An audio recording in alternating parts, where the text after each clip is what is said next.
சிவகாசி அருகே சிவன் கோவில் தேரை நிலைநிறுத்தும் இடப்பிரச்சனையால் தேரோட்டத்தின் போது திடீரென தேரை நிறுத்தி வைத்ததால் பரபரப்பு நிலவியது. கூடுதல் விவரங்களோடு இணைகிறார் நமது செய்தியாளர் சுதீர். வணக்கம் சுதீர், இது தொடர்பான முழு விவரங்கள். சிவகாசி அருகே விஸ்வநாதர் விசாலாட்சி அம்மன் சமேத திருக்கோயில் கிட்டத்தட்ட ஒரு 800 ஆண்டு பழமையான ஒரு சிவன் கோயில் உள்ளது.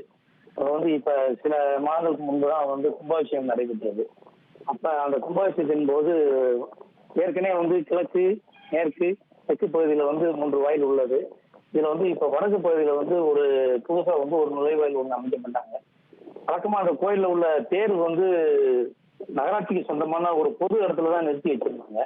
அது பாத்தீங்கன்னா பாதுகாப்பான முறையில இல்லாத காரணத்தினால வடக்கு பகுதியில அந்த நுழைவாயில் பக்கத்திலே அந்த தேரை நிப்பாட்டலாம் அப்படின்னு ஏற்கனவே தமிழகத்துறை சார்பா ஏற்படுத்திருந்தாங்க. அந்த கமிட்டி மெம்பர்ஸ் அதை எதிர்த்து தெரிவிக்கிட்டே இருந்தாங்க. ஏற்கனவே இந்த பிரச்சனை ஓடிட்டு இருந்து இது கூட வைகாசி விசாக தேரோட்ட விஸ்வநாதர் சமேத விசாலாட்சி அம்மன் இன்னைக்கு சர்வ அலங்காரத்தோட இன்னைக்கு 4 ரதவீதியை சுத்தி வந்துட்டு இருந்த போது தீயணைப்புத்துறை, காவல்துறை, வருவாய்த்துறை பாதுகாப்போட இன்னைக்கு ஊர்வலம் வந்துகிட்டு இருந்த போது சிவன் கோயில் அருகே வந்த போது அந்த கமிட்டி மெம்பர் இது சம்பந்தமா பிரச்சனை பண்ணனால கிட்டத்தட்ட ஒரு 1/2 மணி நேரம் தேர் நிறுத்தி வைக்கப்பட்டிருந்தது. உங்கள் விவரங்களுக்கு நன்றி சுதீர்.